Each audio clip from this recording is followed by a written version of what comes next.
रूस में इलेक्शंस होने वाले हैं और ऐसे में सबसे ज्यादा चर्चा इस बात की हो रही है कि आखिर क्या फिर से वहां के राष्ट्रपति अपना दूसरा कार्यकाल रिपीट करेंगे। तो ये एक ऐसा सवाल है जिसका जवाब सबको पता है, पर वजह क्या है और क्यों फिर से राष्ट्रपति पुतिन वापस आ सकते हैं, इसकी चर्चा जोरों पर है। तो इसी को समझने के लिए और राष्ट्रपति पुतिन के बारे में इन डेप्थ जानकारी जो आज तक आपने कहीं नहीं सुनी है, आज वो सब कुछ हम बताने वाले हैं। हमारे साथ हैं डॉक्टर संदीप त्रिपाठी सर, जो है वो रूस पर एक्सपर्टीज रखते हैं और सबसे खास बात क्या है कि इनका एमफिल का पेपर भी जो है था वो राष्ट्रपति पुतिन के ऊपर ही था, तो इनसे बेहतर पुतिन के बारे में कोई बता नहीं पाएगा। तो आज की शुरुआत होगी कि आखिर कैसे एक सामान्य परिवार का लड़का रूस का राष्ट्रपति बनता है और इसके बाद लगातार सत्ता में 20 साल से ज्यादा वक्त तक रहता है और फिर अब जब चुनाव होने वाले हैं तो फिर से एक बार राष्ट्रपति पद के तौर पर वो राष्ट्रपति बनकर उभर सकता है, इसकी पूरी गुंजाइश है। सर, स्वागत है आपका भारत तक पर। और क्योंकि आज का जो टॉपिक है वो आपका फेवरेट है, क्योंकि आपके एमफिल के पेपर में भी पुतिन पर ही आपने पढ़ा था, तो राष्ट्रपति पुतिन जो है उनके बारे में क्या क्या ऐसी बातें आपने पढ़ी, समझी और जानी जो पब्लिक डोमेन में अवेलेबल नहीं है। शुरुआत करिए बचपन से कि आखिर कैसे सब कुछ शुरू हुआ और कैसे रूस में एक ऐसी ताकत आई जो अब तक जिसको कोई हरा नहीं सका है। First of all thank you Ajit ji, आपने इनवाइट किया। और मैं कोशिश करूंगा कि जो मैंने अपने रिसर्च के दौरान लिटरेचर में जो पाया लिखा तो आज आपके सामने वो रखूंगा। और जहाँ तक पुतिन, राष्ट्रपति व्लादिमीर पुतिन की बात है, ये अपने आप में एक बहुत बड़ा रहस्य भी है उनके व्यक्तित्व का। और लेकिन मुझे लगता है कि यदि हम कोडिफाई करें, डिकोड करें उनकी लाइफ को, तो उनका जो बचपन है, उनका जो चाइल्डहुड है, वो पूरी तरह से पूरी थ्रू द लाइफ रिफ्लेक्शन होता है उनके पॉलिसीज़ पर, उनके डिसीजंस पर और उनके ओवरऑल पर्सनालिटी पर। हम तरह तरह का एक न्यूज़ में देखते हैं कि पुतिन का ये फेस है, पुतिन का वो फेस है, तो इसके पीछे एक सर्टेन ग्राउंड है और वहीं पर थोड़ा मैं बताना चाहूँगा। 7 अक्टूबर 1952 में लेनिनग्राद पर एक बहुत ही मिडिल क्लास फैमिली में जन्म लेने वाला ये बच्चा जो पुतिन, राष्ट्रपति फ्रॉम स्पाई टू प्रेसिडेंट की जो एक स्टोरी है, जो कहानी है, या यूं कहें कि एक विली स्ट्रीट फाइटर, एक विली स्ट्रीट किड से लेकर के स्पाई बनने के बाद, फिर जासूस बनने के बाद से राष्ट्रपति की जो कहानी है, इसके पीछे वो लेनिनग्राद का एक बहुत ही ट्रमा है।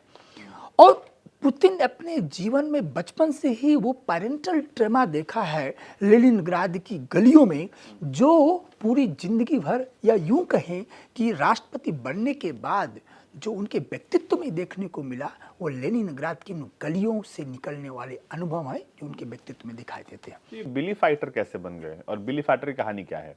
या बहुत अच्छा आपने सवाल किया। एक्चुअली मैं आपको बताऊं कि सबसे पहले तो देखेंगे कि 1941 से लेकर 1944 तक ये जो पीरियड था, ये इतिहास का बहुत ही ह्यूमैनिटेरियन कैटास्ट्रॉफी के रूप में हम जानते हैं। इस दौरान लेनिनग्राद को जर्मनी की फोर्स ने क्या किया था, पूरा घेर लिया था, घेराबंदी कर लिया था। और इस ब्लॉकेड में 3 मिलियन पीपल मारे गए, जिसमें से पुतिन का परिवार आता है। यहीं से पुतिन का परिवार एक हिस्ट्री में एक पूरा उस सिनारियो के सामने आता है। उनकी माता फैक्ट्री वर्कर थी, उनके 2 बड़े भाई इसी त्रासदी में मारे जाते हैं। बड़े जो उनके भाई थे अल्बर्ट पुतिन, वो डिजीज में मर जाते हैं, 1930s का डिकेड है।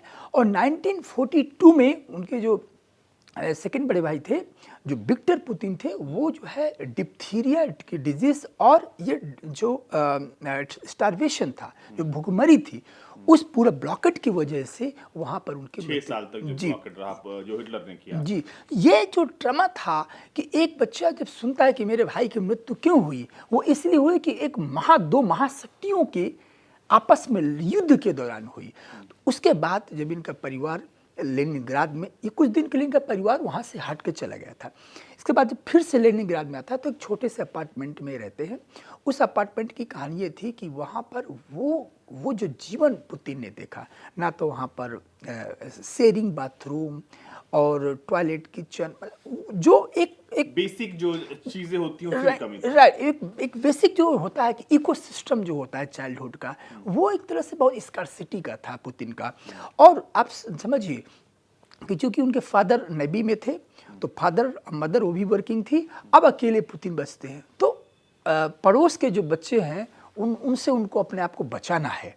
तो ये जो फाइटिंग स्पिरिट है उनको, या जो उनका डिसीजन था सैम्बो मार्शल आर्ट और जूडो सीखना, वो ये था कि how to survive if you are in the isolation. आप यदि अकेले हो, कोई नहीं आपके आसपास, आपका परिवार बिखर गया है, आप इस त्रासदी में पूरा परिवार उस इकोनॉमिक ट्रमा में जी रहा है, तो कौन होगा? वो आप ही आप अपनी रक्षा कर सकते हैं। तो जो सेल्फ डिफेंस है, जो आज हम रशियन प्रेसिडेंट पुतिन के बार बार हम कहते हैं कि ये सेल्फ डिटर्मिनेशन, सेल्फ डिफेंस है, रशियन आइडेंटिटी है, मुझे लगता है ये सेल्फ जो डिफेंस का कंसेप्ट है, मार्शल आर्ट और जूडो में जाने का जो फैसला था, जबकि उनकी माँ विरोध कर रही थी कि आपके लिए नहीं है, फाइनली उनके टीचर ने पेरेंट्स को कन्विंस किया और वहाँ से वो सीखते हैं इसको।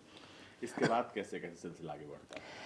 इसके बाद स्पाई बनने की जो कहानी तो यहीं तक थी। इसके बाद जब वो स्कूलिंग पर जाते हैं तो एक बड़ी दिलचस्प घटना है। लोग अपने टीचर को, गुरु को फूल देते थे, वो चाकू लेकर जाते थे। अब देखिए, समझिए, कौन? पुतिन चाकू लेकर जा रहा है? पुतिन चाकू लेकर जाते ये थे। कौन से क्लास की बात है? ये जब स्कूलिंग उनकी स्टार्ट होती है, हाँ 1960s के दौर की बात है।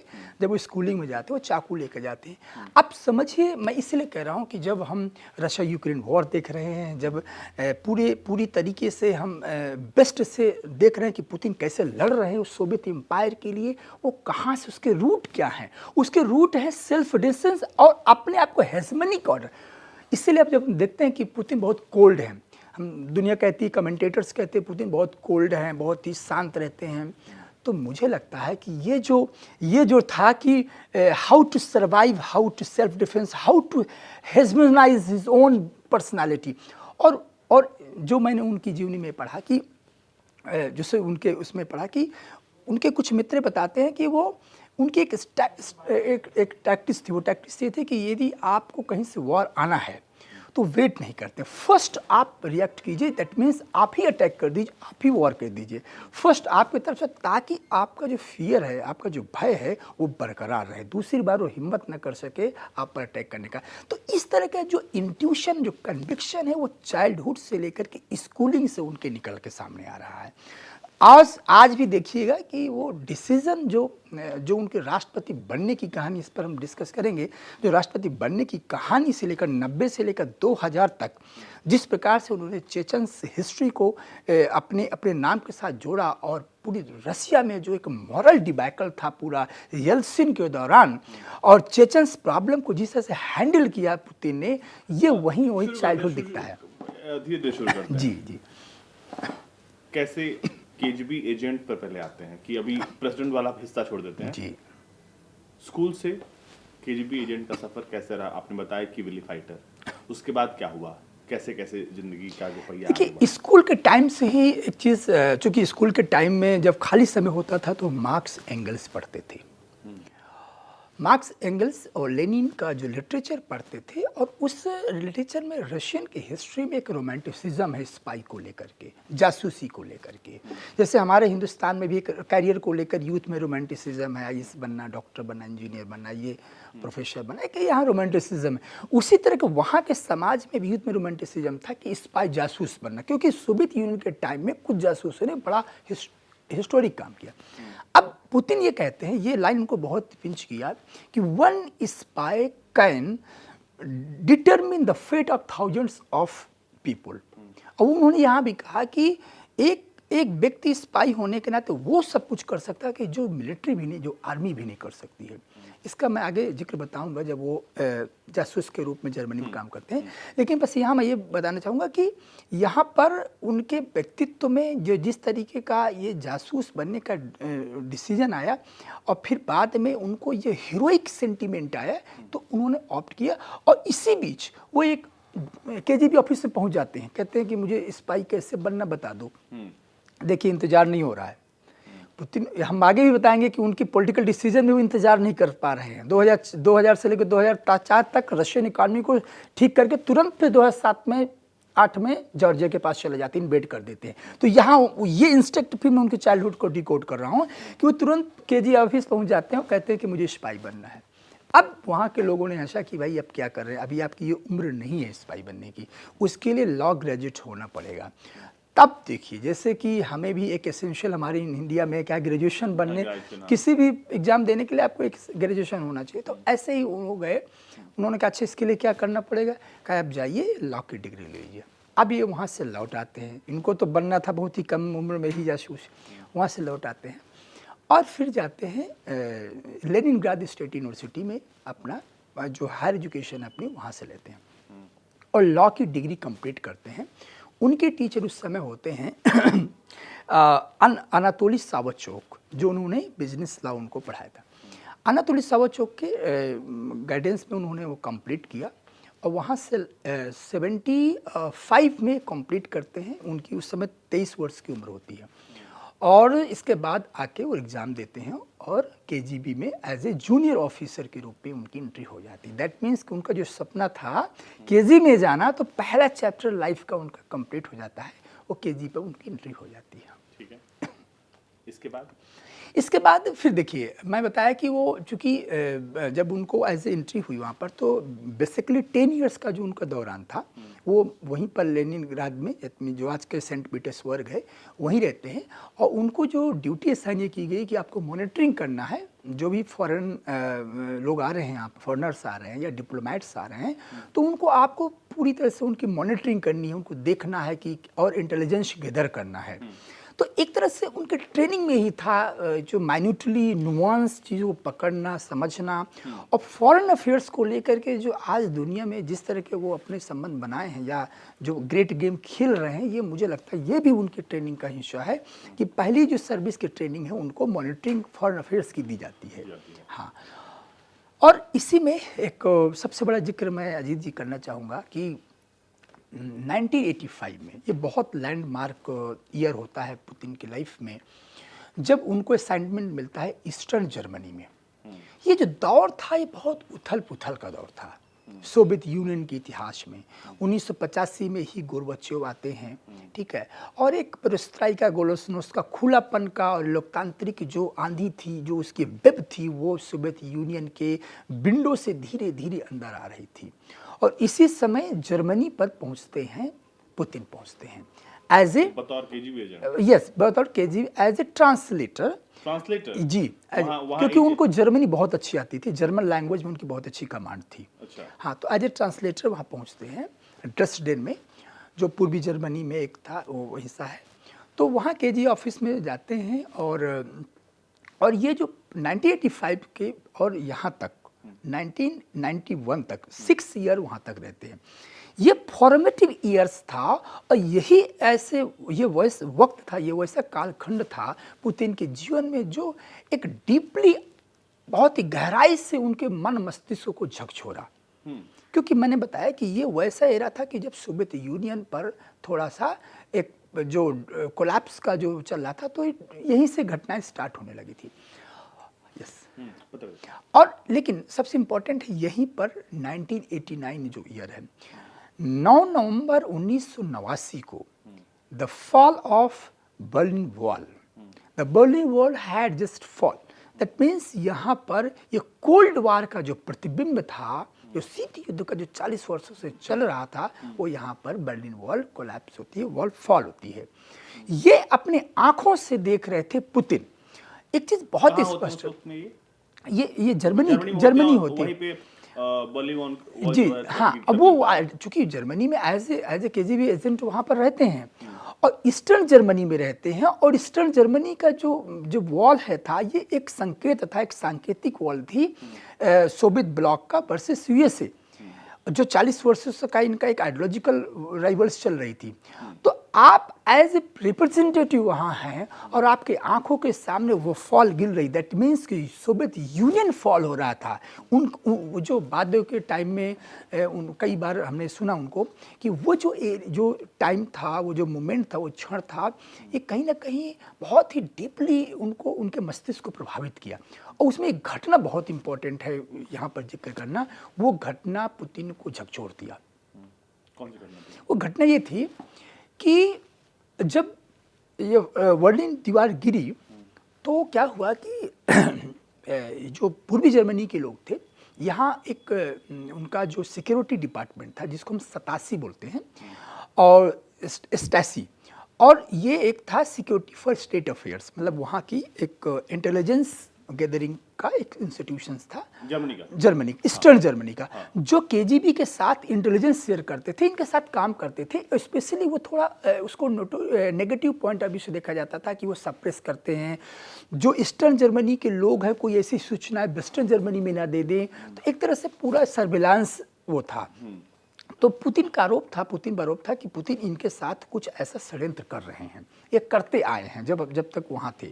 तो हुआ क्या, सबसे ड्रामेटिक जो नाटकीय घटना वहाँ ये हुई कि जब वॉल गिर गई तो लोगों में उत्साह हुआ कि चलो चलते हैं, आखिर इनके यहाँ जो जितने भी सीक्रेट डॉक्यूमेंट्स हैं उन पर कब्जा कर लेते हैं, क्योंकि पूरा 40 साल तक तो ये सोवियत यूनियन के इन्फ्लुएंस में ईस्टर्न जर्मनी था, तो वहाँ के जितने डॉक्यूमेंट्स हैं उनको हम क्या करते हैं, ले लेते हैं वहाँ से। हाँ, अब उत्साहित भीड़ सामने आती है जहाँ केजीबी ऑफिस पे, जहाँ पर ये पुतिन केजीबी ऑफिस होता है या एम्बेसी होती है? नहीं, ये केजीबी ऑफिस अलग है, क्योंकि वो ये पूरा इंटेलिजेंस का ही था, तो केजीबी ऑफिस अलग थी। ठीक, एम्बेसी से लेन देन नहीं था।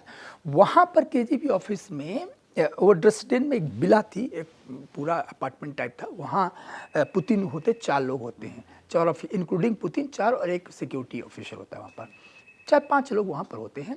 अब भीड़ ने घेराव कर लिया जी, पूरे उसी का ऑफिस, केजीबी ऑफिस का भीड़ ने घेराव कर लिया। पुतिन कॉल करते हैं वहीं लोकल में उनसे, जो अपने सीनियर ऑफिसर को, कि हमें सपोर्ट चाहिए और ये जो लोग आए हैं ये हमें मार सकते हैं, हमारी लाइफ को ले सकते हैं। ठीक है, तो इतने बोल करके पुतिन जब बोले अपने बॉस को कि हमें देखिए सिक्योरिटी चाहिए, मॉस्को अब कॉल लगाइए, मॉस्को फ़ोन जाता है, Moscow is silent. The officer responded to Putin कि we cannot give you any assistance just because we didn't get any information in support from Moscow. Moscow is silent from your question. ठीक है, अब ये जो बात है, Moscow is silent, Putin again he was deeply disturbed कि हो क्या रहा है ये, मतलब इधर यहाँ जान खतरे में जी, और राजधानी से कोई जवाब नहीं। वहाँ Moscow is silent। अब बैठा वहाँ कौन Moscow में? गोरबाचोव बैठे हैं। आपको बात बताऊंगा कि गोरबाचोव एल्त्सिन पर, वो क्यों गोरबाचोव को स्टेट ऑनर नहीं देते हैं, एल्त्सिन को स्टेट ऑनर देते हैं। इस सब घटनाओं का अपना महत्व है आगे कि गोरबाचोव इज साइलेंट, दैट मीन्स कि उनको कोई लेना देना नहीं यहाँ पर। फिर देखिए, मैं हमेशा कहता हूँ कि पुतिन को जब समझना हो तो पुतिन की डिप्लोमेसी और पुतिन के जो कन्विक्शन को समझना होगा, जिसमें बिली स्ट्रीट फाइटर मैंने शुरू में कहा। अब देखिए वो निकलते हैं बाहर, उन्होंने कहा कि don't try to attack on us just because our comrade are armed, okay, and they are authorized to use in the term of emergency. Emergency में वो अपने आर्म्स को यूज कर सकते हैं और टाइम नहीं लगेगा आपको ख़त्म करने में। आप जितनी भीड़ हो ना, बहुत ही कुछ चंद सेकंड में सबका सफाया हो जाएगा, सब अंदर बैठे हुए हैं, कहो तो मैं ऑर्डर दे दूं। एक थ्रेट। अब देखिए, कोई नहीं है, कुछ भी नहीं इनके पास, लेकिन उन्होंने एक अपना हाइप क्रिएट, यस, एक हाइप क्रिएट किया कि हमारे जो भी लोग बैठे, कॉमरेड बैठे हुए हैं, वो पूरी तरीके से तैयार बैठे हुए हैं। तो ये जो ब्लफ वाला हिस्सा होता है, तो मतलब ऐसा है कि ब्लफ पे जीत गए, वो वहां से निकल के वहां से जीत। अब आप ये समझ सकते हैं कि पुतिन को मॉस्को से कोई सपोर्ट नहीं मिल पा रहा है। ठीक है, स्टेट मशीनरी यहाँ पर शांत हो जाती है। अब पुतिन अपने डिप्लोमेसी, अपने इंटेलिजेंस माइंड का प्रयोग करते हुए अपनी वही कन्विक्शन का, जो कन्विक्शन उन्हें जासूस में रहते हुए, जो मैंने कहा कि जो सैम्बो और जूडो में सीखा था कि कैसे पटकना है, ठीक है ना, कैसे चूहों को मारना है, चूहों भी मारते थे वो बचपन में, ठीक है, हाँ चूहे मारते थे, ठीक है ना। तो बता रहा हूँ कि वो कैसे कैसे फाइट करके आए हैं, जीव जंतु इंसानों सबसे फाइट करके अपना सर्वाइवल करके आ गए। तो उन्होंने कहा अच्छा ठीक है, अब सैकड़ों लोगों को सिर्फ 1 मिनट में उन्होंने वहाँ से सबको धीरे धीरे बाहर कर दिया, सब चले गए वापस, और पुतिन की प्राण बची। और इसके बाद सबसे बड़ी इंपॉर्टेंट है, वो सीक्रेट्स बच गए, जो सीक्रेट्स रखे थे वहाँ पर, जी पेपर्स थे, अदरवाइज वो सब वहाँ से ले जाते और फिर सारी और चीज़ें रिवील होती सोवियत यूनियन के बारे में, तो उन्होंने वहाँ से बचाया। तो ये एक बहुत ही हिस्टोरिकल इवेंट रहा है जी ड्रेसडेन में, जिसके लिए पुतिन को आज भी जाना जाता है, याद किया जाता है कि कैसे उन्होंने हैंडल किया। क्राइसिस को कैसे एज ए ट्रबल शूटर, जिसे हम संकट मोचक कहते हैं ना, कि हर समस्या का एक संकट मोचक होता है। तो पुतिन सोवियत यूनियन में संकट मोचक थे, येल्सिन के टाइम भी संकट मोचक थे, और आज तो कंट्री को बाहर निकाल ही रहे हैं। तो जर्मनी के बाद वो कहाँ जाते हैं? देखिए, ये जो है 6 साल के बाद 1991 के बाद वो वहाँ से वापस आते हैं, फिर से अपने लेनिनग्राद की गलियों में। सेंट पीटर्सबर्ग जो आज के दौर में है, जी, आज उसको सेंट पीटर्सबर्ग, उन्हीं गलियों पर फिर से आ जाते हैं, अपने वही जन्म स्थान पर, और अपने गुरु से मिलते हैं। उनके गुरु होते हैं अनातोली एक सेकेंड अनातोली सावचुक। अनातोली सावचुक, ये उनके उस समय इन्होंने पढ़ाया था, और इस दौरान तक वहाँ के एक पॉपुलर लीडर बन जाते हैं अनातोली सावचुक। और जब उनसे मिलते हैं तो उन्होंने कहा कि अब रिजाइन दीजिए। तो एज लेफ्टिनेंट कर्नल की पोजीशन में थे, बट यहीं से उन्होंने रिजाइन दे दिया। पुतिन जब यहाँ केजीबी में थे तो उनकी जो रैंक थी लेफ्टिनेंट कर्नल की थी। तो जब वहाँ लेनिनग्राद पहुँचते हैं, सेंट पीटर्सबर्ग पर पहुँचते हैं, तो रिजाइन दे दिया, और अपने गुरु के साथ, अपने मेंटर के साथ वो लग जाते हैं। वो चूँकि एक इलेक्टेड, वहाँ के जब प्रॉपर रशिया आ जाता है, सोवियत कोलैप्स हो जाता है, रशिया आ जाता है, तो वहाँ इलेक्शन होता है, उसमें मेयर के रूप में उनका इलेक्ट होते हैं अनातोली, हाँ उनके गुरु, वो मेयर होते हैं। अब चूँकि गुरु ही थे तो उनको क्या किया कि चलिए आइए साथ में पॉलिटिक्स कीजिए, बहुत हो गया। अब पुतिन आते हैं, उनको पुतिन को डिप्टी मेयर बनाते हैं सेंट पीटर्सबर्ग का। जी, वो डिप्टी मेयर बनते हैं। ये उनका पहला पॉलिटिकल असाइनमेंट है। अच्छा, ठीक है, हाँ, ये पहले पॉलिटिकल राजनीतिक एक उनको वो मिला, पोजीशन मिला, हाँ एंट्री है कह सकते हैं। और एक सेंट पीटर्सबर्ग जैसे बड़ा शहर, जो रूस का बड़ा शहर है, वो इतनी बड़ी जिम्मेदारी मिलना, तो उनके लिए एक अवसर को सीज करना था कि कैसे इस अवसर को हम आगे बदले। अब इनकी चर्चा, क्योंकि पुतिन को मैं बताया कि बहुत ही स्ट्रॉन्ग जो एक कन्विक्शन था गवर्नेंस को लेकर के, शासन व्यवस्था को लेकर के, ये बहुत स्ट्रॉन्ग थे। तो इन्होंने सबसे पहले क्या किया कि करप्शन को ख़त्म किया। कहाँ से? सेंट पीटर्सबर्ग से। जो मिडिल मैन थे, करप्शन था, उसको ख़त्म किया। और जो ओलिगार्क थे से, तो जितनी अपनी क्षमता थी, जितने उनके अधिकार थे, उन अधिकारों के तहत ओलिगार्क्स के भी जो पावर्स थे उसको भी अपने लेवल से डाइल्यूट किया। तो इनकी चर्चा होने लगी कि कौन ऐसा है कि जो सेंट पीटर्स, एटलीस्ट करप्शन तो धीरे धीरे खत्म ही हो रहा है, मिडिल मैन जा रहा है। हाँ, रशिया में करप्शन के लिए बहुत बदनाम रहा है। जी जी जी। तो वो सोवियत एरा में था इस तरह सिस्टम। तो ये चीज़ पुतिन ने पहला हिट बैक दिया कि चलिए मौका मिला है तो सबसे पहले एक काम ही कर देते हैं। और येल्सिन के टाइम में, अब देखो हम यहाँ ऐसे देखेंगे, येल्सिन का फॉल और पुतिन का राइज, एक बहुत अच्छा डिकोडिंग हिस्ट्री यहाँ पर, कि येल्सिन जैसे आते हैं तो उन्होंने 2 कूप देखे 1991 में, 1993 में तख्ता पलट देखे, और बहुत ही रशिया पूरे इकोनॉमिकली सेटल्ड हो गया था। जो शॉक थेरेपी दिया येल्सिन ने, पूरा मार्केट इकॉनमी इंट्रोड्यूस किए, और जो सिस्टम पिछले 70 वर्षों तक आप समझिए कि जो पूरा ब्लॉक रहा हो, अचानक आप शॉक थेरेपी देते, इकोनॉमिक रिफॉर्म्स लाते, मार्केट इकॉनमी लाते हैं, तो बहुत क्योटिक सिचुएशन हो, अराजक स्थिति हो गई थी। समझ नहीं आ रहा था कि क्या नेविगेशन होना चाहिए, क्या दिशा और दशा होनी चाहिए। चलिए, यहाँ पर उन्होंने एक अपनी पहचान बनाई, और यही पहचान बनाते बाद अभी अभी सेंट पीटर्सबर्ग में ही होते हैं। और इसके पहले भी वो क्या करते हैं, सेंट पीटर्सबर्ग स्टेट यूनिवर्सिटी में फॉरेन अफेयर्स डिपार्टमेंट में भी उन्होंने काम किया है। वहाँ भी वो बाहर के लोगों से कनेक्शन कैसे होना, क्या करना, वहाँ भी वो काम देख रहे थे। बट डिप्टी मेयर के रूप में बड़ा पोजीशन था, तो वहाँ उन्होंने एक अपनी पहचान बनाई। अब किस्मत देखिए इनको क्या करती है। यहाँ से सीधे वो 94 में चेचन वॉर्स होता है, और इस वॉर में फिर से येल्सिन की रेटिंग बहुत डाउन होती है, क्योंकि यहाँ पर येल्सिन जीत नहीं पाते हैं। ठीक है। अब रशियन जनमानस को, जो जनमानस हमेशा एक एम्पायर, साम्राज्य के उसमें आबो हवा में जिया रहा हो, जिसने दुनिया को ये दिखाया है कि हमारा साम्राज्य है, जिसने 70 साल तक वैश्विक सत्ता संतुलन की दिशा और दशा देता रहा है, वो देख रहा था कि कौन ऐसा है कि जो आने वाला है, ये आ सकता है। तो पहला झलक जो रोशनी की किरण थी वो मिली डिप्टी मेयर के रूप में। अब 94 में फिर से हार हो गई, दूसरा डिबाइकल। एक डिबाइकल तो हमने देखिए कि कोलैप्स हो रहा है, होते किसी व्यक्ति के हाथ में, एल्सिन के हाथ में सत्ता आई, वो भी पूरी तरह से 94 में फिर वो टूट रहा है चेचन के कारण, फिर से डिबाइकल, मॉरल डिबाइकल हो रहा है। अब क्या, अब देखिए 1996 में ये इनको मॉस्को लाया जाता है। क्यों? क्योंकि 1996 में इनके गुरु की हार हो जाती है वहाँ पर एज ए मेयर, वो हार जाते हैं सेंट पीटर्सबर्ग में। तो बोले अब हार गए हैं, अब चलते हैं मॉस्को चलते हैं, ठीक है। यहाँ से सीधे मॉस्को के लिए प्रस्थान करते हैं। हाँ, अब जब मॉस्को आते हैं तो मैंने बताया कि यहाँ बहुत ही पूरी तरह से वही अराजक स्थिति यहाँ भी थी। येल्त्सिन खोज रहे थे किसी ऐसे व्यक्ति को कि जो पूरी ट्रस्टेड भी हो और ऑर्डर को रिस्टोर कर सके।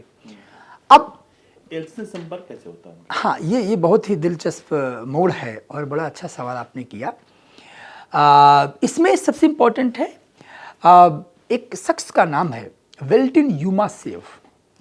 ये जर्नलिस्ट थे, पत्रकार और राजनेता भी थे वहाँ, और क्लोज सर्किल में रहते थे येल्त्सिन के। और इनफैक्ट येल्त्सिन इन्हीं से पूछा, इन्होंने ही इंट्रोड्यूस किया पुतिन को। एक पत्रकार ने राष्ट्रपति से पुतिन को इंट्रोड्यूस कराया। यस, ये पूरा सीक्वेंस, ये सीक्वेंस। और इनका नाम वेल्टिन है, वेल्टिन युमासेव।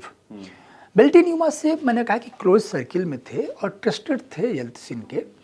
चूँकि 96 में फिर से येल्त्सिन आते हैं, डिबाइकल के बावजूद भी, हार के और ये पूरा डिसऑर्डर के बावजूद भी पुतिन फिर से सत्ता में आते हैं 96 में।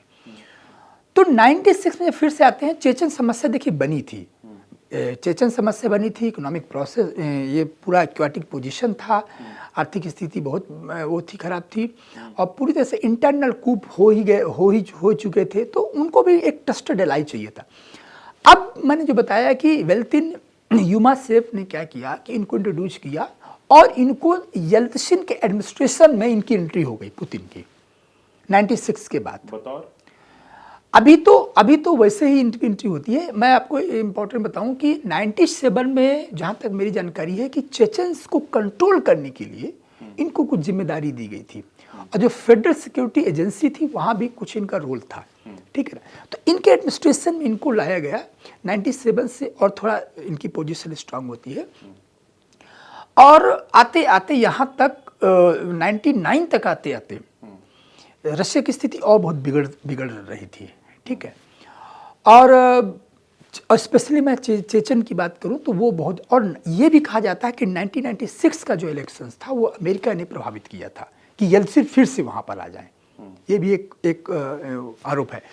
तो यहाँ तक आते आते अब फिर से येल्त्सिन पूछते हैं इनसे, अपने पत्रकार दोस्त से। अब दोस्त नहीं, उनके दामाद भी बन जाते हैं। येल्त्सिन अपनी बेटी की शादी या नाम मिस हो रहा है, ततन्या की शादी इनसे करते हैं, युमासेव से, वेल्टिन युमासेव से ततन्या की शादी होती है और ये दामाद बन जाते हैं। अब जब दामाद बन गए तो आप ये जान ही सकते हैं कि दामाद खुद उनके बहुत ही अच्छे फ्रेंड है पुतिन के। अब पुतिन और इनर सर्किल में अंदर आ रहे हैं, ठीक है। अब एक दिन उन्होंने पूछा दामाद जी से अपने कि ये बताइए, मैं जो है ना अब रिजाइन की मूड में हूँ, तो सबसे पहले हम प्राइम मिनिस्टर बनाते, 3 डिप्टी प्राइम मिनिस्टर बनाएंगे, और उसके बाद फिर देखते हैं। तो उन तीनों में से 2 और नाम थे, पुतिन का भी नाम था। तो पुतिन को ये बोला गया कि आप डिप्टी प्राइम मिनिस्टर बनोगे। फिर उसी दिन डिसीजन होता है कि आप डिप्टी हटाइए, इन दोनों को हटाइए, इनको प्राइम मिनिस्टर बनाया जाता है। ये दोनों जो डिसीजन है ये अपने दामाद और ये येल्त्सिन दोनों मिलकर लेते हैं। मतलब वो जो पत्रकार दोस्त है वो सजेस्ट करता है कि इनको प्राइम मिनिस्टर बना दीजिए, इनको प्राइम मिनिस्टर बनाया, और ये रिस्टोर कर सकते हैं, जो प्रॉब्लम है ये संभाल सकते हैं इस समय, ठीक है। अब पुतिन को इनर सर्किल में लाया गया और वो अगस्त 1999 में उनको प्राइम मिनिस्टर बनाया जाता है। अगस्त पहली बार, ठीक है। पहली बार आप जो है वो क्रेमलिन में ऑफिशियली एक बड़ा डेजिग्नेशन हाँ बनाया जाता है, और पुतिन को बताया भी जाता है कि अब आपका नंबर प्रेसिडेंट के रूप में होगा, ये समय तय करेगा कि कब होगा, लेकिन अब आप जो असली उत्तराधिकारी हो आप ही रहोगे, ये पूरी पुतिन को बता दिया था। तो ये बात वो ये चीज तो वो दामाद भी कर सकते थे, दामाद को भी पता और वो उलट के आ सकता। हाँ। दामाद कैसे पीछे चले गए, जबकि अब पावर गेनिंग में सबसे पहले आगे आसपास के ही लोग होते हैं। अब ये तो कुछ नियति भी होती है, और दूसरा फिर आपने मैंने बताया कि चूहे से मार करके पुतिन आए हैं, तो जो चूहे को मार करके अपना वहाँ हस्बैंड ही बना सकते हैं, ठीक है ना। स्कूल में अपने किस तरह का उन्होंने जो दिखाया, फिर डस्टबिन दिखाया, तो कुछ नियति और कुछ उनकी कला, दोनों चीज़ें हैं, कला कौशल, उनकी क्षमता। अब यहाँ तक आते आते, क्योंकि हाँ, मैं 97 वाली घटना इंपॉर्टेंट है, क्योंकि यहाँ चेचन्स को वो थोड़ा अच्छा से कंट्रोल कर पा रहे थे। अब जो ऐसा सुनने में आता है, एथेंटिसिटी क्या है तो मैं क्लेम नहीं कर सकता यहाँ पर, बट कहा जाता है कि अगस्त में प्राइम मिनिस्टर बनते और सितंबर में ही एक बड़ी घटना लेती है मॉस्को में। वो बड़ी घटना होती है मॉस्को अपार्टमेंट बॉम्बिंग्स, ठीक है। और ये कहा जाता है कि इसने एफएसबी कराई है, फेडरल सीक्रेट ब्यूरो जी, ये वहाँ की जो सिक्योरिटी एजेंसी, इसने वहाँ को ये घटना को अंजाम दिया है। इसीलिए जब इसके लोग पकड़े गए तो पुतिन ने उनको रिलीज किया। ये आरोप है चेचन्स का, चेचन कमांडर्स के, कि हमारा कोई कमांडर वहाँ नहीं गए, और इस तरह की घटना ने पुतिन ने स्वयं करवाया।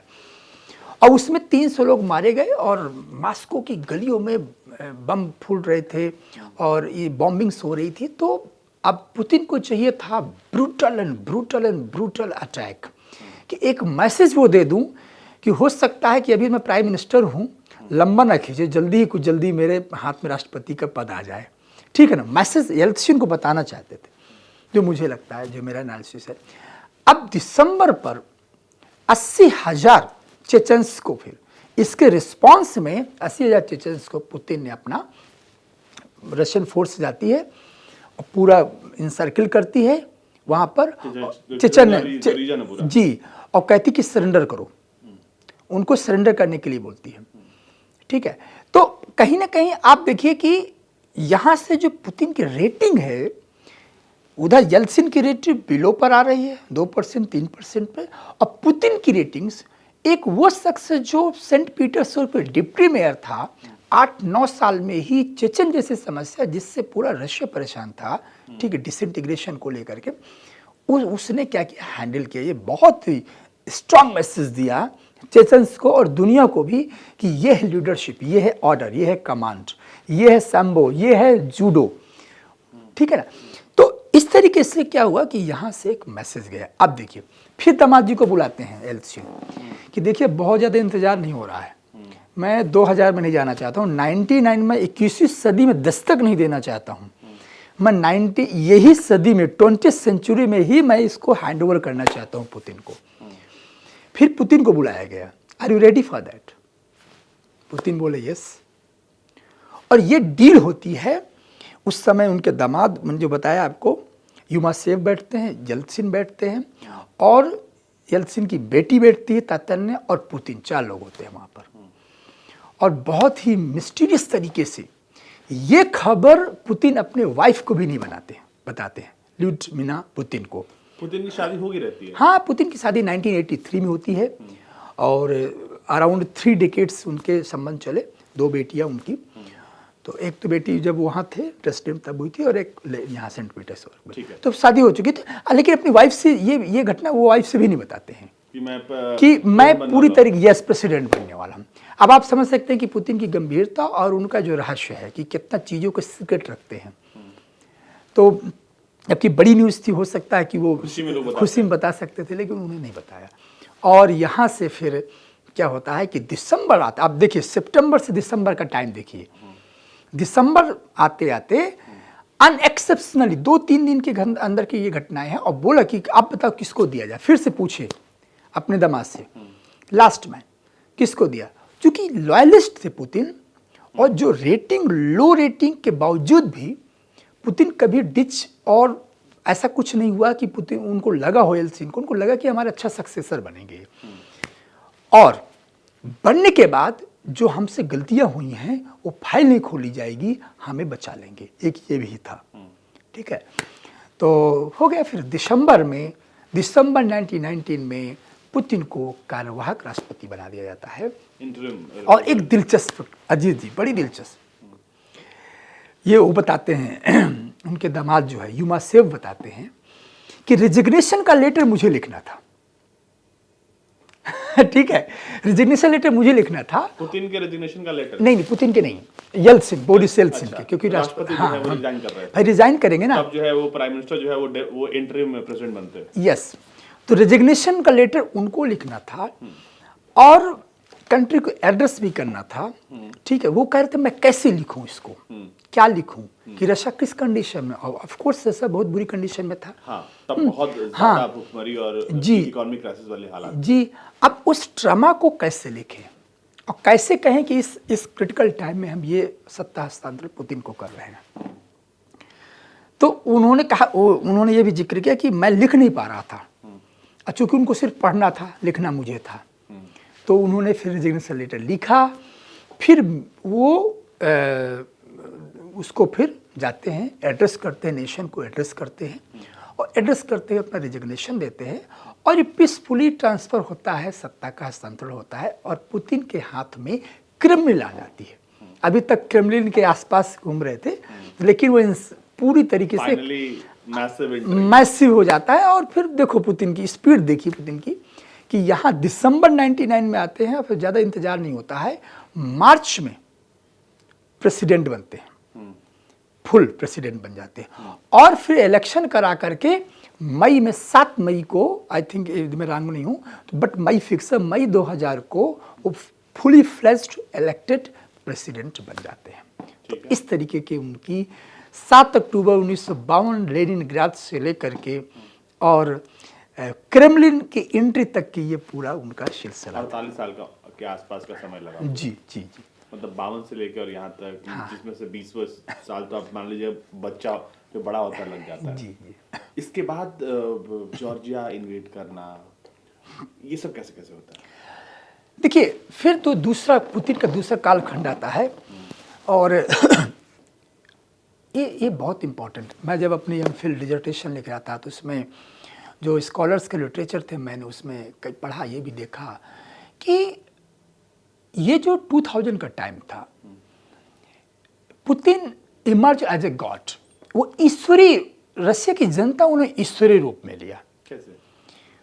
वो इसलिए क्योंकि पूरे सोवियत यूनियन के टाइम से लेकर आज तक वहाँ की जो जनमानस है, जो रूस का जनमानस है, वो ऑर्डर, व्यवस्था जिसे हम कहते हैं, और जो इंपीरियलिस्ट, जो एक होता ना कि हमारे दादा परपाजा ने शासन किया है, जो इंपीरियलिज्म, ये जो फीलिंग थी, ये डिसमेंटल हो गई थी। वो चाह रहे थे कोई ऐसा व्यक्ति आए जो लिबरल और प्लस जारिस्ट सेंस मीन्स पूरा रशियन जो एम्पायर का वो है, जो कौन ऐसा आदमी है, मसीहा है, जो रिबिल्ड करे। पुतिन बहुत ही कैलकुलेटिव, मैंने बताया, जो व्यक्ति जूडो खेलता है, जो व्यक्ति मार्शल आर्ट का खिलाड़ी हो, जो व्यक्ति चूहों को मारा हो, जो व्यक्ति पूरा ईस्ट जर्मनी की गिरते दीवार को देखा हो, जो संकेत उसके सामने थी बोरिस का टाइम। लेकिन बोरिस को टाइम को उसने क्रिटिसाइज नहीं किया, उसने वहीं से लेकर के आगे रूस को कहाँ ले जाना, यहाँ तय किया। और यहाँ तक 2 से 2004 तक जो गरीबी थी, जो पूरी तरह से जो अव्यवस्था थी, क्योटिक सिचुएशन थी, 3 बहुत बड़े काम हुए पुतिन के साथ। कुछ नियति ने साथ दिया। एक सबसे बड़ा कि पुतिन ओलिगार्क जो थे, जो येल्सिन के इर्द गिर्द घूम रहे थे, इस बीच 10 सालों में रशिया में ओलिगार्क बहुत पैदा हो गए थे। ओलिगार्क क्या होते हैं? ओलिगार्क ये कह सकते हैं कि पूंजीपति, आप कह सकते हैं। अच्छा। कि ये पूंजीपति लोग थे जो करप्शन करके अपना कुछ बना करके, चंद लोगों का, चंद। और कई मीडिया हाउसेस थे। पुतिन ने कहा सबसे पहले तो इनको खत्म करना है, ओलिगार्क, क्योंकि इनके प्रति जो आम जनमानस का, उनका बहुत ही ज्यादा संतोष था। तो पुतिन असंतोष को पहले पकड़े कि सबसे पहले असंतोष को तोड़ना है। Putin's acceptance is based on consent. मैं ये बताऊंगा कि पुतिन का जो रेटिंग है, उसकी जो लोकप्रियता है, वो सहमति है। रूस की जनता की उसकी में सहमति निहित है, और इसीलिए आज तक निस्संदेह पुतिन शासन करते आ रहे हैं और ये शुरुआत कहानी तो 2000 से। वो व्यक्ति ऐसा दोहरी पर खड़ा हुआ, क्रॉस उसमें एक चौराहे पर खड़ा हुआ जो रूस को फिर से एक न्यू इंपीरियलिज्म में ले जाना चाहता है। न्यू इंपीरियलिज्म, वहीं रूस ने अपनी विदेशी नीति को तय करते हैं कि और 4 तक शांत, उस अमेरिका से, जिस अमेरिका से आज उसकी लड़ाई चल रही है, उसी तक जॉर्ज बुश के साथ एक, he was the first president who extended its own hand with the United states on 9/11 event. ये पहला ऐसा घटना है इतिहास में जो पुतिन पहले से लीडर इतिहास में जो बुश के साथ हाथ मिलाते हैं और कहते हैं कि वॉर ऑन टेररिज्म होगा, आतंक के खिलाफ युद्ध में हम आपके साथ हैं, और रिसेट होता है। अमेरिका और रूस एक साथ आते हैं, एक मंच पर हमने देखा, एक मंच में आते हैं। यह भी दुनिया के लिए बड़ा सबक था। अब देखिए पुतिन के मन में क्या चल रहा है। तो पहले तो मुझे अपनी इकोनॉमी इसी से ठीक करना है, इसी अमेरिका से अपनी इकोनॉमी ठीक करना, में शांत रहना, क्योंकि बहुत समस्या है। रस्सा में कुछ भी नहीं बचा हुआ है, बहुत ज़्यादा लोग हताश हैं, मॉरल डिमैकल, नैतिक रूप से बहुत नीचे हो चुका है। अब क्या करें? 4 तक, 2 से 2004 तक ओलिगार्क को तोड़ा, अमेरिका को साथ लिया, शॉक थेरेपी दिया ठीक ठाक से, ऐसा नहीं कि एल्थिन जैसी, और मीडिया को कंट्रोल किया, मीडिया अपने हाथ में लिया, अपने ट्रस्टफुल लोगों को दिया। और इसके बाद एक बहुत बड़ा फ्यूलिंग फैक्टर था, वो था ऑयल एंड प्राइस का। उसी 2000 में चाइना और इंडिया राइज कर रहे थे। इंडिया को ऑयल एंड गैस चाहिए था, चाइना को ऑयल एंड गैस चाहिए था, दुनिया में ऑयल एंड गैस का सर्ज हो रहा था और पुतिन इंतजार में थे। और पुतिन ने क्या किया कि ऑयल एंड गैस को अपने हाथ में लिया, स्टेट कंट्रोल किया, वहाँ को गैज़प्रॉम को पूरी तरह से कंट्रोल में किया, लुकोइल को पूरी से कंट्रोल किया, और रसिया का ऑयल एंड गैस पुतिन की महाशक्ति, रूस को महाशक्ति बनाने में पुतिन का सबसे बड़ा टूल साबित हुआ। और 4 तक जीडीपी 90% के अबव जीडीपी इस रेट से ऊपर गई। पर कैपिटा लोगों इनकम लोगों की बढ़ने लगी। और 4 के बाद पुतिन का अब स्टॉप हो जाइए, अब थोड़ा सा यहाँ ऑक्सीजन आ गया है। रशियन के लोगों में जैसे ऑक्सीजन आ गया, उनको दर्द फिर से याद अपने आने लगा। वो दर्द क्या था? वो दर्द 2005 में झलकता है। पुतिन कहते हैं the collapse of the Soviet Union was the geopolitical catastrophe of the century. वो दर्द था आंखों के सामने जब बर्लिन दीवार गिर रही थी, जब लोगों ने घेर रखा था पुतिन को जान से मारने की धमकी दे रहे थे। तो पुतिन बोले कि अब तो इकॉनमी सस्टेन कर गई है। पुतिन ने पिवोट टू द साउथ किया, साउथ की तरफ देखने लगे, पार्टनर के रूप में साउथ ईस्ट एशिया की तरफ देखने लगे, मिडिल ईस्ट में पुतिन घुसने लगे, और यहाँ चाइना को थोड़ा अपने साथ में लिए, सेंट्रल एशिया को अपने साथ में लिए, और इकोनॉमिक बेस अपना बनाया। और बोला 5 से सिग्नल देने लगे फिर उधर अमेरिका को, देखो ये किसके लिए संकेत था कि सदी की सबसे बड़ी ये घटना थी, और इसने झकझोर दिया है हमारे मन और मस्तिष्क को सोवियत यूनियन का। और ये 5 की घटना है। और 7 में म्यूनिक कॉन्फ्रेंस होता है जर्मनी में। पुतिन वहां जाते हैं और वहां स्पीच देते हैं म्यूनिक कॉन्फ्रेंस में, कहते हैं now the time has come to reset the order. ये समय आ गया है कि ऑर्डर को रीसेट किया जाए, ऑर्डर को रीडिजाइन किया जाए। जो लिबरल इंस्टीट्यूशंस हैं अमेरिका के, जो 16 साल से हेजमनी चली आ रही है, जो 1990 से लेकर के 2005 तक एक सतत प्रवाह हेजमनी, यूनिलैटरल पावर था, मिलिट्री और इकोनॉमिक दोनों रूप से, वहां पर सोचना चाहिए, सोचना होगा। म्यूनिक में कहते हैं, जर्मनी पर पहुंचते हैं, वहीं पर सारे यूरोपियन कंट्री के, जर्मनी से शुरुआत होती है सोवियत संघ टूटने की। जी, जर्मनी का बड़ा रोल है पुतिन की जिंदगी में। म्यूनिक 2007 का स्पीच, ये एक वाटर सेट मूवमेंट था, रसिया के इंपीरियल फीलिंग को रिस्टोर करने का, आइडेंटिटी रिस्टोर करने का। और मैंने जो बताया, रशियंस जो लोग हैं उनको कुछ नहीं चाहिए, उनको टॉप में चाहिए अपनी आइडेंटिटी की। दुनिया का सुपर पावर कौन बनेगा? रूस बनना चाहिए। और ये बात कौन कर रहा है? ये कौन कर रहा है? पुतिन कर रहे हैं। और इसके लिए उन्होंने फिर से 2 सहारा लिया, एक चर्च का सहारा लिया, एक नेशनलिज्म का सहारा लिया। उन्होंने कहा कि स्लाव हमारे हैं, जब जॉर्जिया पड़ जाते हैं कहते यूक्रेन पड़ जाते हैं कहते स्लाव हमारे हैं। ये स्फीयर ऑफ इन्फ्लुएंस बोलते हैं। ये पूरा का पूरा जो 15 कंट्री अलग हो गए थे, कहा आप अलग हो गए राजनीतिक कारण थे, लेकिन असली जो हमारा पूरा जिंदगी भर का आपसे जो रिश्ता है वो तो एक का ही है। इसीलिए लिंग्विस्टिक प्रॉक्सिमिटी लाते हैं, कल्चरल प्रॉक्सिमिटी लाते हैं, सिविलाइजेशनल इथनिसिटी प्रॉक्सिमिटी लाते हैं। जब क्रीमिया को लेते हैं तो कहते हैं आपकी हमारी भाषा एक है, आपके हमारे यहाँ शादियाँ होती हैं, आपका हमारा कल्चर एक है, हम एक चीज़ खाते हैं, सब कुछ, आप अलग देश कैसे हो सकते हो। यानी कि ये जो स्फीयर ऑफ इन्फ्लुएंस है, जो यूक्रेन और जॉर्जिया, ये पूरे के पूरे सब ये लिथुआनिया, बाल्टिक कंट्री घबराए क्यों रहते हैं? वो इसलिए रहते हैं कि पुतिन उसको एक आधार देते हैं कनेक्ट का। वो कनेक्ट हिस्टोरिकल भी है, ऐसा नहीं है। पूर्व यूक्रेन कैसे उसके साथ लड़ा है द्वितीय विश्व युद्ध के समय जर्मनी के खिलाफ, और जो वेस्टर्न यूक्रेन था वो जर्मनी के साथ में चला गया था। तो पूरा का पूरा इसको उन्होंने दिया और यहाँ चर्च को साथ लिया और इसके बाद नेशनलिज्म को अपना वो बनाया। और 7 से मैंने आपको बताया कि ये स्टोरी, और 8 में देखिए 7 में स्पीच होती है म्यूनिख में, और 8 में इन्वेट करता है रशिया कहाँ, जॉर्जिया पर, और अपनी जीत। और जॉर्जिया को लगाओ हो अमेरिका तो हमारे साथ, नाटो हमारे साथ है, ये तो सब आ गए हैं।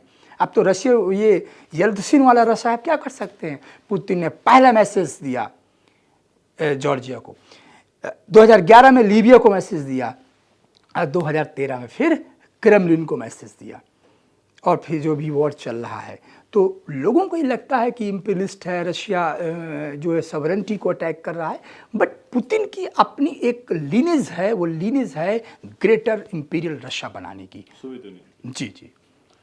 और इसके बाद सिलसिला चलता रहता है। इसके बाद ये सिलसिला चलता रहता है। बीच बीच में कभी अप्रूवल रेटिंग कम होती है तो इतना लंबा जब प्रभाव होता है। लेकिन आज भी मैंने जो एक पॉइंट बहुत इंपॉर्टेंट बोला कि रशियंस अभी भी बहुत खुश हैं। वो खुश इसलिए क्योंकि उनकी इकॉनमी अच्छी हुई है, उनका कॉन्फिडेंस रिस्टोर हुआ है। दुनिया में रशिया भले ही सुपर पावर ना हो, भले ही भी उसकी जीडीपी चाइना अमेरिका जैसा ना हो, लेकिन वर्ल्ड ऑर्डर को रीसेट करने में, नेविगेशन देने में, ट्रैजेक्टरी देने में पुतिन का बहुत बड़ा रोल है। और पुतिन ने फिर आपने देखा कि अमेरिका को हर जगह, सीरिया में अमेरिका, अफगानिस्तान में अमेरिका, जहाँ जहाँ अमेरिका वहाँ वहाँ पुतिन, और उसके बाद से फिर दोनों के बीच में चलता है। और थोड़ा सा रीसेट होता है, जब मेदवेदेव आते हैं तो कहते चलो फिर से रीसेट कर लिया जाए ओबामा के टाइम में, लेकिन ये बहुत रीसेट लंबा चल नहीं पाता है। और फाइनली आज जो कुछ चल रहा है आपके सामने है। आपने इतना पढ़ा है, मुझे एक बात बताइए, ये बॉडी डबल वाली कहानी क्या है कि पुतिन बॉडी डबल, सच में आप लोगों ने जब पढ़ा है पुतिन के बारे में, तो बॉडी डबल्स कहाँ से लेके आता है रशिया? बॉडी डबल्स इसे थोड़ा क्लैरिफाई करेंगे। जैसे पुतिन के बॉडी डबल्स का इस्तेमाल होता है ताकि सेफ रहें, या फिर पुतिन की पर्सनल लाइफ का बहुत जिक्र नहीं होता, बहुत प्राइवेट लाइफ है। ओके। और कहते हैं कि आज के सदी में सबसे ज़्यादा पैसे वाला कोई व्यक्ति दुनिया में है तो वो पुतिन। हालांकि अनऑफिशियली जो है वो कहा जाता है, ऑफिशियली बहुत कम वेल्थ है, मतलब इतना भी कम नहीं, बहुत है फिर भी। तो बहुत सारी बातें बहुत सीक्रेट रखता है रशिया, ऐसा क्यों है? क्या वो ऑर्थोडॉक्स सोसाइटी की वजह से, या फिर क्या? देखिए रशियंस, मैंने जो ये देखा कि जो मेरा इंट्रैक्शन है रशियंस पीपल से, तो वो बहुत इंटरेस्टेड भी नहीं रहते पर्सनल लाइफ को लेकर के। जैसे हम भारतीय होते हैं, हम सबसे पहले जीवनी पर ही, पर्सनल लाइफ पर ही जाते हैं। वो इतना इंटरेस्टेड नहीं होते। उनको ये है कि ये बंदा हमारे शान शौकत, हमारी गरिमा, हमारी जो एक पूरा 50 साल तक जो गरिमा बनाए थे, दुनिया में राज करने वाला जो फीलिंग, वो रिस्टोर कर रहा है कि नहीं कर रहा है। अच्छा, पुतिन के बारे में आपने पढ़ा तो ये बताइए कि आपने नेता के तौर पर तो पढ़ा, क्या वो पिता और पति के तौर पर कैसे रहे हैं, कैसा रहा उनका? यस, बहुत अच्छा सवाल आपने किया। और ये मैंने सबसे पहले जो अपने स्टार्ट किया था, तो मैंने पहले ही बताया था कि वो एक पेरेंटल ट्रॉमा में जिसकी ज़िंदगी बीती हो। देखिए व्यक्ति कठोर कैसे बनता है, चाइल्डहुड उसका कठोर उसको बनाया, और जब चाइल्डहुड कठोर बनाया तो सामने बड़ा विजन आ जाता है उसके सामने। और चूंकि वो एम्बिशियस, महत्वाकांक्षी भी होते हैं।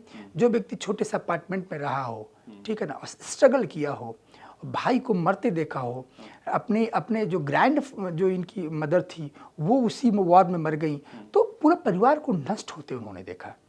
तो ऐसा देखो, ये जो फीलिंग अटैचमेंट जो हम कहते हैं ना, पुतिन बहुत कोल्ड हैं, निजी, तो जब इतना बड़ा राष्ट्र उनके सामने है तो निजी उजी पे कुछ बचता नहीं है, जो मुझे लगता है। और हम ये भी बात करते हैं कि पुतिन को डर नहीं लगता। अब देखते हैं उनकी तस्वीरें आती हैं, कभी घोड़ा चला रहे हैं, कभी ट्रैकिंग पे गए हुए हैं। अभी हमने देखा कि युद्ध के बाद वो मिडल ईस्ट चले जाते हैं, चाइना चले जाते हैं। रशिया इतना मजबूत क्या पुतिन की वजह से है, या शुरू से रशिया का ये नेचर रहा है? देखिए, करिश्मेटिक लीडरशिप की एक पहचान होती है, जो करिश्माई सत्ता जिसे कहते हैं। एक करिश्माई सत्ता वाला जो लीडर, वो ये उसको ये एक स्ट्रेटजी होती है कि मैं जनता को बताता रहूं कि जब कोई शौक लगे तो वो मेरी पर्सनालिटी देख ले, कुछ ना कुछ करेगा कि जनता को लगता है कि यार, क्योंकि स्ट्रांग, मैं बताया ना कि रशियंस को स्ट्रांग, इसके बाद उनको कुछ पसंद नहीं है। स्ट्रांग लीडरशिप उसकी जबान में, उसके काम में, उसके व्यक्तित्व में भी, व्यक्तित्व को भी वो स्ट्रांग देखना चाहते हैं। तो लेकिन यही वजह है क्या कि जो भी विरोध करता है या तो गायब हो जाता है, होटल से गिर जाता है खिड़की से, या अब उसके बारे में कोई पता नहीं चलता, या उसको अचानक से जेल हो जाती है। क्योंकि जब से प्राइम मिनिस्टर से लेकर और राष्ट्रपति तक का जो सफर रहा है, उसमें देखेंगे आप, बहुत सारे लोग आए, बहुत सारे पूंजीपति थे जिन्होंने इनके ओपोजिशन के पार्टी को फंड किया। उन पर अचानक टैक्स को लेकर केस हो गया आता है, किसी पर कोई मुकदमा चलने लगता है, कोई गायब हो जाता है। ये इस तरह का नेचर भी रहा है। ये पॉलिटिकल कल्चर है। देखिए, रशिया का एक पॉलिटिकल कल्चर है, और हमें एक सरप्राइज इसलिए भी नहीं होना चाहिए क्योंकि जार के समय से लेकर के आपने देखा कि जब वहाँ बोल्शेविक रेवोल्यूशन होती है तो एक जो ट्रांसफ़र होता है सत्ता का, वो बहुत पीसफुली नहीं हुआ था, बहुत ही ब्रूटल हुआ था। और वहाँ से लेकर पूरा स्टालिन का पीरियड आपने देखा, तो रसिया के अंदर यदि कोई ये कहता है कि गायब हो जाता है, डेमोक्रेसी नहीं है, फ्रीडम ऑफ थॉट नहीं है, फ्रीडम ऑफ एक्सप्रेशन, भाई फ्रीडम ऑफ थॉट ही नहीं तो एक्सप्रेशन कहाँ से होगा? फ्रीडम ऑफ थॉट चाहिए। फ्रीडम ऑफ थॉट से पुतिन को देखो आप, क्योंकि जब तक वो, इसलिए उसने 2036 तक अपना कॉन्स्टिट्यूशन बना दिया है कि तब तक मेरी उम्र 90 साल तक रहेगी, तब तक तो कोई ना सोचे। मतलब जब प्रधानमंत्री थे तब पावर उनके हाथ में, हाँ, प्रेसिडेंट बने तो क्योंकि नियम तो यही कहता है कि आप 2 बार राष्ट्रपति रहेंगे, और उसके बाद जो जब शुरू में बने उसके बाद ये शिफ्ट पावर है, उसके बारे में जरा बताइए कि कैसे ये बड़ा दिलचस्प है। देखिए कि जब पहली बार तो 2000 में आते हैं, 4 तक रहते हैं, फिर 8 तक तो कोई प्रॉब्लम नहीं होती है। चूँकि मैंने बताया कि जॉर्जिया का होता है, इसके बाद फिर बाई कॉन्स्टिट्यूशन उनको चेंज होना पड़ता है, मतलब वो मेदवेदेव को देते हैं। अब 8 में जैसे मेदवेदेव को प्राइम मिनिस्टर बनाते हैं तो दुनिया को लग रहा था कि अब पुतिन जी के साथ क्या होगा, क्या होगा भैया इन तक पावर में रहने के बाद। तो उन्होंने तुरंत क्या है, पूरी का पूरी पावर जो है चेंज करके कॉन्स्टिट्यूशन में प्रधानमंत्री उसकी राष्ट्रपति के पास, प्रधानमंत्री के पास ले आते हैं, ठीक है। और वो शांत बैठे रहते, क्योंकि उनको लाया ही गया है कि देखो तुम्हें ऐसे बैठे रहना है, वो पुतिन नहीं बनना है, ठीक है ना। पुतिन एक ही है, हाँ, पुतिन एक ही है, ठीक है ना। और रशिया की जनता भी हीरोइक है, वो हीरो पसंद करते हो, हीरो उसका कहीं भी बैठा रहे और पावर अपने हिसाब से सेटल कर लेगा। अब हुआ क्या कि 12 बजे अब जब प्रेसिडेंट बनते तो फिर से वही उन्होंने कर दिया, फिर से प्राइम मिनिस्टर की ताकत को फिर प्रेसिडेंट के पास ले आए। अब तो लाइफ टाइम की व्यवस्था होगी कि अब जब तक वो चाहे राष्ट्रपति रह सकते हैं। हालांकि चुनाव तो हो रहे हैं, सो कॉल्ड डेमोक्रेटिक तो है ही। देखिए, मैं हमेशा कहता हूँ कि जब रशिया पे बारे हम बोलते हैं तो हम उसको सो कॉल्ड न कहें, इंडियन और वेस्टर्न पर्सपेक्टिव से ना देखें। जैसे हम अपने इंडिया के बारे में कहते हो कि हम एक डेमोक्रेटिक रूट्स है हमारे, तो उनके इम्पीरियलिस्टिक रूट्स हैं। तो दुनिया जब उनको कहती है कि they accept democracy as long as it suits to the order, बहुत क्लियर है। पुतिन ने कई बार बोला है कि मेरे लिए लोकतंत्र वहां तक है जहां तक कि ऑर्डर को मेंटेन करे, इसके बाद फिर बातें मेरे लिए है नहीं, अपने पास रखो। और उसने चाइना के साथ मिलकर अमेरिका को भी बता दिया है, अमेरिका का democracy do not fights to each other. तो बोला कि ठीक है, तुम अपनी डेमोक्रेसी अपने पास रखिए, हम अपने हिसाब से डेमोक्रेसी अपनी बनाएंगे। Who are you to intervene in our personal matter in internal affairs? तो हम इंडिया में बैठ करके हम कह सकते हैं कि अपोजिशन कहाँ है, नवेल्नी कहाँ है, मीडिया कहाँ है, लेकिन जब 70 साल का इतिहास देखते हैं, इसके बाद पहले जारिस्ट रिजीम देखते हैं, तो आप ये नहीं कहते हैं कि अपोजिशन कहाँ है। लेकिन एक बड़ा रिफॉर्म रहा, मतलब अगर एक पावर एक जगह होल्ड पे रहा तो उसने बहुत ड्रास्टिक चेंज भी किया है। जैसे बहुत सारे हिस्से हैं उनको एक साथ लेके आया, बहुत सारी वहाँ पे भी कल्चरल डाइवर्सिटी है। अगर आप नॉर्थ ईस्ट के जाएंगे उस तरफ के इलाकों में देखेंगे, या फिर जो कादिरो वाला इलाका है उधर चेचन्या और रीजन वो देखेंगे, तो एक साथ जोड़ना भी एक बहुत बड़ा चैलेंज था। अगर पूरे दुनिया का सबसे बड़ा देश है और बहुत सा मतलब 12 टाइम जोन से वहाँ पर जी। अलग अलग लोगों का अलग अलग खान पान, रहना, बोली भी यहाँ तक कि अलग है, वो अलग दिखते भी हैं एक दूसरे से, मतलब डाइवर्सिटी, बहुत ब्लेंडेड डाइवर्सिटी है वहां पर। बावजूद इसके एक व्यक्ति रूल कर रहा है। डर या फिर उसके शासन में कोई ऐसी बात है? नहीं नहीं, आप तो अजीत जी रशिया को बहुत अच्छी तरीके से विजिट किए हैं, इन कई कोनों में तो आप वहाँ जाकर भी आए देखे हैं। मैं इसको डर नहीं मानता, क्योंकि डर का एक समय सीमा होती है, डर का बहुत लंबा तो नहीं चलता है। ये एक ही इज़ अ कीन observer of the Russians attitude and the mindset. Putin जो है वो जानते हैं कि रशियन पसंद क्या करते हैं, और पसंद वो मैं आपको कई बार बता चुका हूँ, पसंद वो ये करते हैं कि to restore the nation pride. उनके लिए सबसे पहले नेशन प्राइड बहुत इंपॉर्टेंट, इसीलिए आप देखिए डिफेंस पे उनका ज़्यादा बजट होता है, उनका रिसर्च एजुकेशन में बाद आता है, उनका डिफेंस पर सबसे ज़्यादा बजट होता है, उनके पास न्यूक्लियर वेपन सबसे ज़्यादा जाता है। डिफेंस तो सभी डिफेंस के में अगर आज के डेट में बात करेंगे तो वो साउथ कोरिया जैसे देश हो या जापान जैसे देश हो, अमेरिका तो कर ही रहा था, भारत भी कर रहा है। और कनेक्ट वो सिविलाइजेशनल जब कनेक्ट, जब किसी पर जब यूक्रेन गए तो सिविलाइजेशन कनेक्ट कर लेकर जाते हैं। डीनाइजीफाई कहते हैं कि हम यूक्रेन इसलिए डीनाइजीफाई करने, जेलेंस्की को कहते हैं कि तुम कुछ नहीं पपेट हो, तुम वही बोलते हो जो नाचो बोलता है। अब जेलेंस्की कहते हैं कि मेरी सोवरेंटी है, दुनिया भी मानती है कि जेलेंस्की सोवरेंटी है, बट पुतिन कहते हैं सोवरेंटी बाय व्हाट कॉस्ट। मेरे दीवार में बैठ करके, मेरी बाउंड्री में बैठ करके बंदूक दिखा कर कहो कि ये मेरी सोवरेंटी है, तो आपको नींद आएगी अपने घर में? आपको नींद नहीं आ सकती यदि आपका पड़ोस से लेकर के एक 47 लेकर बैठा है और वो कहे कि मैं अपने बॉर्डर में बैठा हूँ और आपके सारे दुश्मन दीवार में बैठे हुए हैं, तो आप क्या चैन से सो सकते हैं? नहीं सो सकते हैं। यही बात हुई, उसने कहा कि ये बहुत ही एक नुआंस लाइन है कि इसको डिफाइन करने पड़ेगा कि तुम्हारा जो सॉवरेंटी है और मेरा जो डिफेंस है ये बहुत ही बैलेंस होना चाहिए। लेकर नेटो और रूस में जो बात हुई थी वो है कि आपको जो है वो मेरे रीजन से दूर रहना है, और जिस चीज की बात नहीं करता है वेस्टर्न मीडिया फिर वेस्टर्न लोग, वो इतनी क्लिंचिंग की बात, मतलब यूक्रेन में जो रशियंस को मारा गया वो एक लंबा दौर रहा, इतनी क्लिंचिंग की वजह से जो है वो बहुत सारे वहाँ सिविल वॉर्स भी हुए छोटे छोटे, जो डोनेट्स्क का पूरा रीजन है। तो उस दौर में रूस क्या कर रहा था? नहीं, उस दौर में देखिए, यदि आप यूक्रेन की बात करेंगे तो ये 300 ईयर्स की लड़ाई है। हाँ। आज की लड़ाई नहीं है। हाँ। और हमेशा एक वहाँ हिस्ट्री में एक वॉर हुआ है, हिस्टोरिकल नैरेटिव से वॉर हुआ है। Western Europe it has always been connect to the west, European रहा, अपने आप को मानता रहा है हमेशा। और रशिया का एक फेज़ आया था जब यहाँ पर विक्टोरिया का शासन हुआ, यहाँ पर रशिया सोवियत एम्पायर के टाइम में, इसके पहले, तो वहाँ पर वेस्टर्नाइजेशन बहुत हुआ।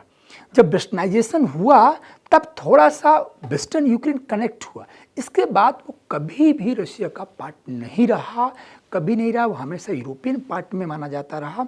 उसका रीज़न ये है कि जो एक लिंग्विस्टिक कनेक्ट नहीं है, इथनिसिटी कनेक्ट नहीं है। स्लाव और ततार्स पर स्टालिन ने बहुत एट्रोसिटीज़ किया था, क्योंकि उसको स्टालिन को ये डर था या उसको भरोसा हो गया था कि ये जर्मन का सपोर्ट कर रहे थे।